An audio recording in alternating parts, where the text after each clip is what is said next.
అందరికీ నమస్కారం. ఈరోజు మనం ఎస్పీ కుక్ బుక్లో బంగాళదుంప టమాటా కూర ఎలా చేయాలో తెలుసుకుందాం. మొదటిగా ప్యాన్ని పెట్టుకొని నూనె వేసుకోవాలి. నూనె వేడిగా అయిన తర్వాత వెల్లుల్లి, ఎండుమిర్చి మరియు తాలింపు దినుసులు వేసుకోవాలి. తాలింపు దినుసులు వేగిన తర్వాత ఉల్లిపాయలు వేసుకోవాలి.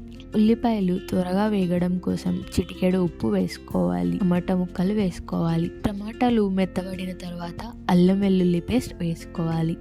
ఆ పేస్ట్ను టమాటా ముక్కలతో బాగా కలిసేలాగా కలపాలి. అల్లం వెల్లుల్లి పేస్ట్ పచ్చివాసన పోయే వరకు వేయించాలి. తర్వాత బంగాళదుంప ముక్కలు వేసుకోవాలి. కొంచెం సేపు మగ్గిన తర్వాత తగినన్ని నీళ్లు పోయాలి. నేను బంగాళదుంప బాగా ఉడికేందుకోసం కొంచెం ఎక్కువగా నీళ్లు పోసాను. నీళ్లు మరిగిన తర్వాత ఉప్పు, కారం వేసి బాగా కలపాలి. పాన్ మీద మూత పెట్టి కర్రీని మగ్గనివ్వాలి. మధ్యలో ఒక్కొక్కసారి చూసుకుంటూ కర్రీని కలుపుకుంటూ ఉండాలి. కూర అంతా మగ్గినాక చివరికి కొంచెం కొత్తిమీర వేసి స్టవ్ ఆఫ్ చేస్తే బంగాళదుంప టమాటా కర్రీ రెడీ అవుతుంది.